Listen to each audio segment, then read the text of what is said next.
Persian art or Iranian art has one of the richest art heritages in world history and has been strong in many media including architecture, painting, weaving, pottery, calligraphy, metalworking and sculpture. At different times, influences from the art of neighboring civilizations have been very important, and latterly Persian art gave and received major influences as part of the wider styles of Islamic art. This article covers the art of Persia up to 1925, the end of the Qajar dynasty. For later art see Iranian modern and contemporary art, and for traditional crafts see Arts of Iran. From the Achaemenid Empire of 550 BC to 330 BC, for most of the time a large Iranian-speaking state has ruled over areas similar to the modern boundaries of Iran, and often much wider areas, sometimes called Greater Iran, where a process of cultural Persianization left enduring results even when rulership separated. The courts of successive dynasties have generally led the style of Persian art,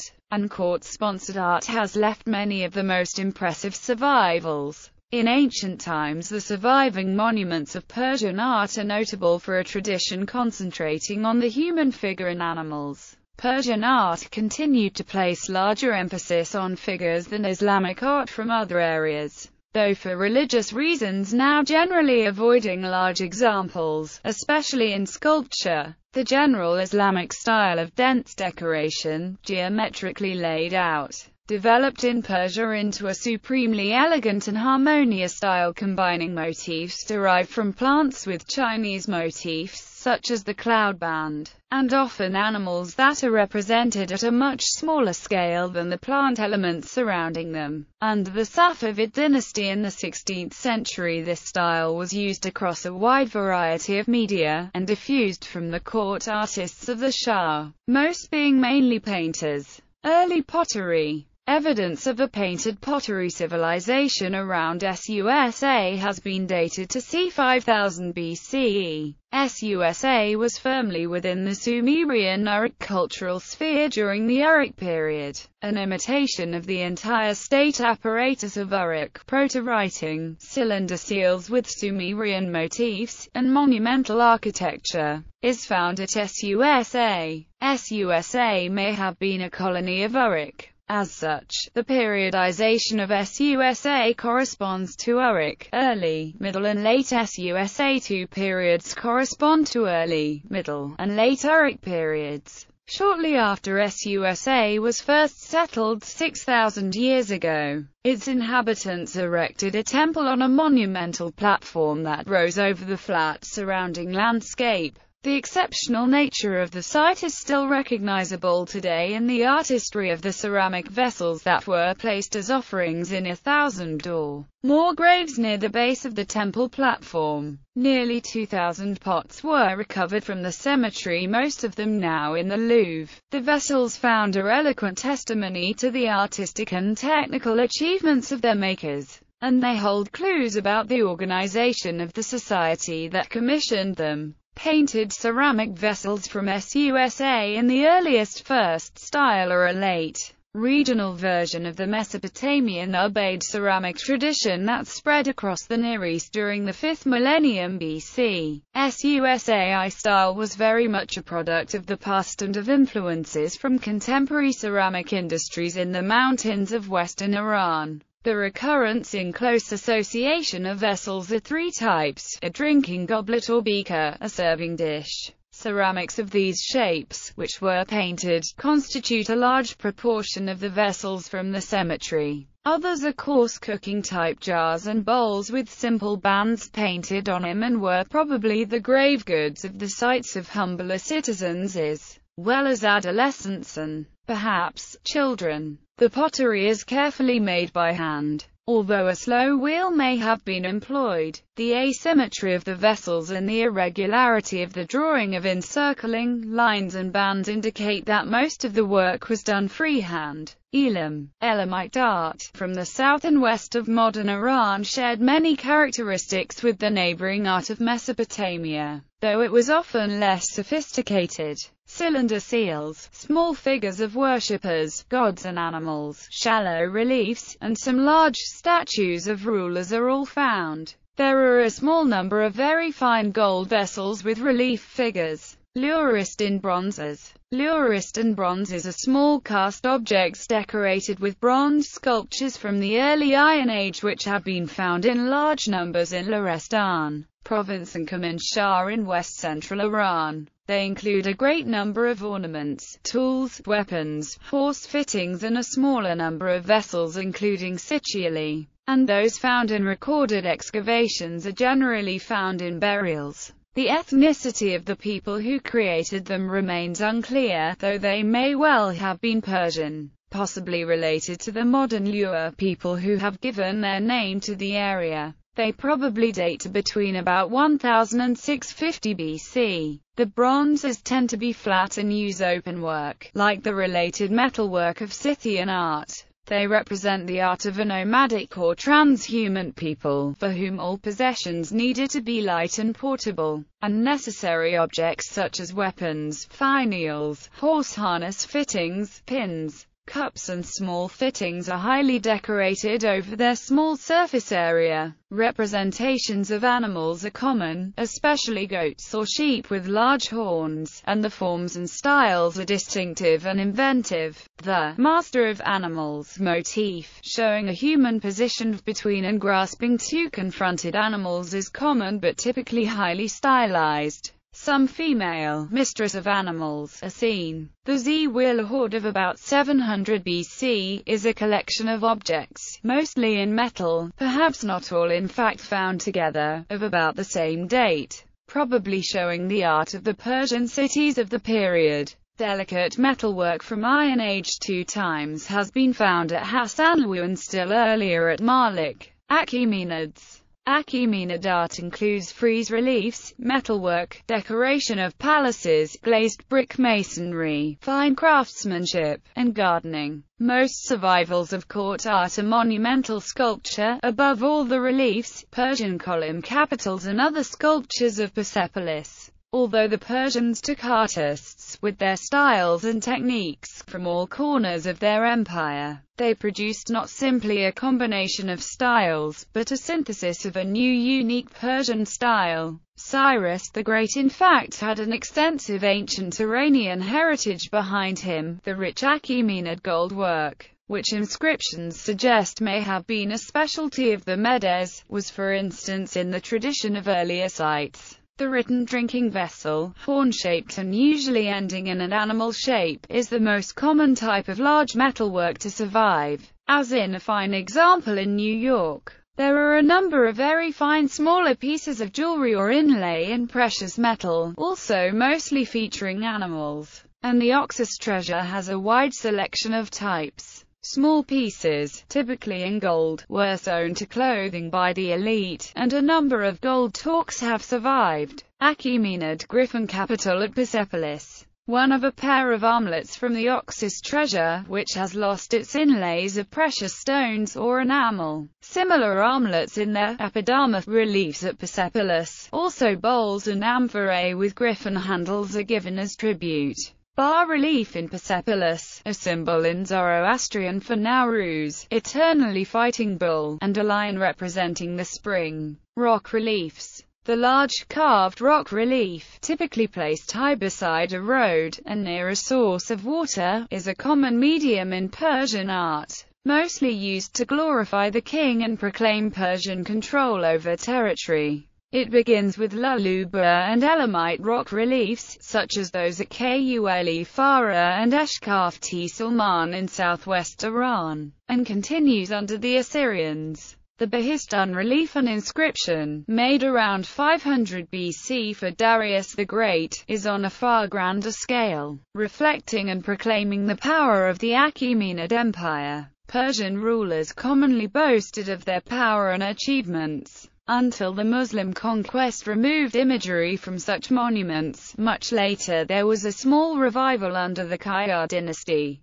Behistun is unusual in having a large and important inscription, which, like the Egyptian Rosetta Stone, repeats its text in 3 different languages, here all using cuneiform script: Old Persian, Elamite, and Babylonian. This was important in the modern understanding of these languages. Other Persian reliefs generally lack inscriptions, and the kings involved often can only be tentatively identified. The problem is helped in the case of the Sassanids by their custom of showing a different style of crown for each king, which can be identified from their coins. Nakshi Rustam is the necropolis of the Achaemenid dynasty, with 4 large tombs cut high into the cliff face. These have mainly architectural decoration, but the facades include large panels over the doorways, each very similar in content, with figures of the king being invested by a god above his own, with rows of smaller figures bearing tribute, with soldiers and officials. The 3 classes of figures are sharply differentiated in size. The entrance to each tomb is at the center of each cross, which opens onto a small chamber, where the king lay in a sarcophagus. The horizontal beam of each of the tomb's facades is believed to be a replica of the entrance of the palace at Persepolis. Only one has inscriptions, and the matching of the other kings to tombs is somewhat speculative. The relief figures are not intended as individualized portraits. The third from the left, identified by an inscription, is the tomb of Darius I the Great. The other 3 are believed to be those of Xerxes I, Artaxerxes I, and Darius II respectively. A 5th unfinished one might be that of Artaxerxes III, who reigned at the longest 2 years, but is more likely that of Darius III, last of the Achaemenid dynasts. The tombs were looted following the conquest of the Achaemenid Empire by Alexander the Great. Well below the Achaemenid tombs, near ground level, are rock reliefs with large figures of Sasanian kings, some meeting gods, others in combat. The most famous shows the Sasanian king Shapur I on horseback, with the Roman Emperor Valerian bowing to him in submission, and Philip the Arab holding Shapur's horse while the dead Emperor Gordian III, killed in battle, lies beneath it. This commemorates the Battle of Edessa in 260 AD, when Valerian became the only Roman emperor who was captured as a prisoner of war, a lasting humiliation for the Romans. The placing of these reliefs clearly suggests the Sassanid intention to link themselves with the glories of the earlier Achaemenid Empire. There are 3 further Achaemenid royal tombs with similar reliefs at Persepolis, one unfinished. The 7 Sasanian reliefs, whose approximate dates range from 225 to 310 AD, show subjects including investiture scenes and battles. The earliest relief at the site is Elamite, from about 1000 BC. About a kilometer away is Nakshi Rajib, with a further 4 Sassanid rock reliefs, 3 celebrating kings and 1 a high priest. Another important Sassanid site is Takbostan, with several reliefs including 2 royal investitures and a famous figure of a cataphract or Persian heavy cavalryman, about twice life-size, probably representing the king Khosrau Parviz mounted on his favorite horse Shabdaz. The pair continued to be celebrated in later Persian literature. Firuzabad, Fars and Bishapur have groups of Sasanian reliefs, the former including the oldest, a large battle scene, now badly worn. At Bami Delika, king offers a flower to his queen. Sasanian reliefs are concentrated in the first 80 years of the dynasty, though one important set is 6th century, and at relatively few sites, mostly in the Sassanid heartland. The later ones in particular suggest that they draw on a now-lost tradition of similar reliefs in palaces in stucco. The rock reliefs were probably coated in plaster and painted. The rock reliefs of the preceding Persian Seleucid and Parthians are generally smaller and more crude, and not all direct royal commissions as the Sassanid ones clearly were. At Behistun, an earlier relief including a lion was adapted into a reclining Heracles in a fully Hellenistic style. He reclines on a lion skin. This was only uncovered below rubble relatively recently, and inscription dates it to 148 BC. Other reliefs in Iran include the Assyrian king and shallow relief at Shakafti Gulgul. Not all sites with Persian reliefs are in modern Iran. Kayar reliefs include a large and lively panel showing hunting at the royal hunting ground of Tanja-Savashi, and a panel, still largely with its coloring intact, at Tak-Bostan showing the Shah seated with attendants. The standard catalogue of pre-Islamic Persian reliefs lists the known examples as follows: Luluba number 1 to 4, Elam number 5 to 19, Assyrian number 2021, Achaemenid number 22 to 30, late, post-Achaemenid and Seleucid number 31 to 35, Parthian number 36 to 49, Sasanian number 50 to 84, others, number 85 to 88. Parthians. The art of the Parthians was a mix of Iranian and Hellenistic artwork. The Parthian Empire existed from 247 BC to 224 AD in what is now Greater Iran and several territories outside it. Parthian places are often overlooked in excavations, and Parthian layers difficult to disguise from those around them. The research situation and the state of knowledge on Parthian art is therefore still very patchy. Dating is difficult and the most important remains come from the fringes of the empire, as at Hadra in modern Iraq, which has produced the largest quantity of Parthian sculpture yet excavated. Even after the period of the Parthian dynasty, art in its fashion continued in surrounding areas for some time. Even in narrative representations of the actors do not look at the object of their action, but refer to the viewer. These are features that anticipate the art of medieval Europe and Byzantium. Great attention is paid to the details of clothing, which in full-length figures is shown decorated with elaborate designs, probably embroidered, including large figures. The excavations at Dura Europos in the 20th century provided many new discoveries. The classical archaeologist and director of the excavations, Michael Rustofts F., realized that the art of the 1st centuries AD, Palmyra, Dura Europos, but also in Iran up to the Buddhist India followed the same principles. He called this artwork Parthian art. The most characteristic feature of the Parthian art is frontality, which is not a special feature of Iranic or Parthian art and first appeared in the art of Palmyra. There are doubts whether this art can be called a Parthian art or that it should be associated with any particular regional area. There is no evidence that this art was created outside the Middle Euphrates region then brought to Palmyra, for example. This art is better thought of as a local development common to the Middle Euphrates region. Parthian rock reliefs are covered above. In architecture, patterns in plaster were very popular, almost all now lost. Once the technique was developed, these covered large surfaces and perhaps shared elements of their design with carpets and other textiles. Also now almost entirely lost. Parthian Ritter continued the Achaemenid style, but in the best the animals at the terminal are more naturalistic, probably under Greek influence.